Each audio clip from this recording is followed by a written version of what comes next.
ধরি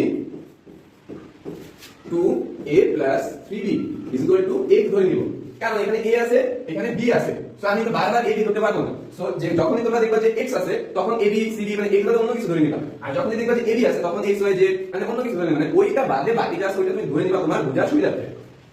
সো আবার এটা লিখে আছে 3b minus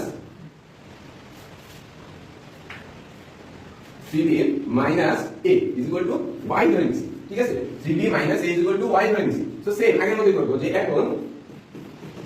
এখন কি লিখবো, জাস্ট 2a plus 3b এর জায়গায় x বসাবো, তাহলে এইটার জায়গায় আমি x বসাবো, তাহলে x স্কয়ার মাইনাস 2 সূত্রে 2a plus 3b এর জায়গায় x বসাবো, 3b minus a এর জায়গায় y বসাবো, x y প্লাস এটার জায়গায় এটা বসাইছি, এটার জায়গায় এটা বসাইছি, প্লাস এই 3b minus এর জায়গায় কি বসাবো, x বসাবো,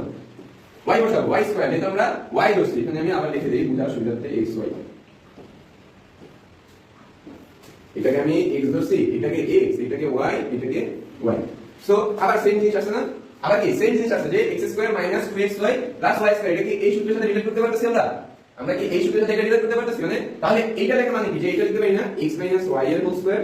এটাকে আমরা লিখতে পারি যে আমরা মাত্র দেখলাম যে a b এর whole square is equal to a square minus 2ab plus b square. So আমি এখানে দেখতে পারতেছি যে x square minus 2xy plus y square is equal to x মাইনাস y এর হোল স্কয়ার আমরা লিখতে পারি, কারণ মাত্র আমি সূত্র লিখলাম না। তো আমরা এখন কি করব, এখন আমরা লিখব জাস্ট x এর জায়গায় x এর মান বসাবো, y এর জায়গায় y এর মান বসাবো। সো একটা সেকেন্ড ব্র্যাকেট দিয়ে নিজের বোঝার সুবিধার্থে, কারণ এই জায়গায় মাইনাস আছে, ঠিক আছে, ব্র্যাকেটের সব চিহ্ন চেঞ্জ হয়ে যাবে। দেখি যে x এর জায়গায় x এর মানটা বসাই 2a plus 3b মাইনাস এটা মানে যে y b এর জায়গায় b y এর জায়গায় b এই জায়গায় y এর মানটা বসাবো 3b minus a, ঠিক আছে? সো পরবর্তী লাইনে আমরা কি করতে পারি, দেখো যে এখানে যেটা আছে 2a plus 3b minus a minus a plus plus minus minus 3b a minus a minus, কত ক্লাসে বলছি যে চিহ্ন সাবধানে বসাবা, a minus এর সাথে a minus যদি গুণ করি তাহলে কি আসে, minus minus a plus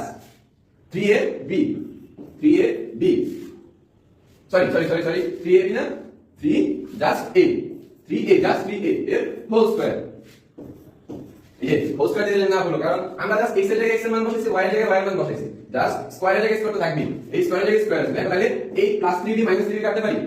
plus 3b minus 3b আমি কাটতে পারি, তাহলে এখানে কি থাকে 2a প্লাস a এর হোল স্কয়ার, এটা হবে না? তাহলে কি দুইটা 2a আর একটা a, তাহলে কি হয় 3a এর হোল স্কয়ার হয়।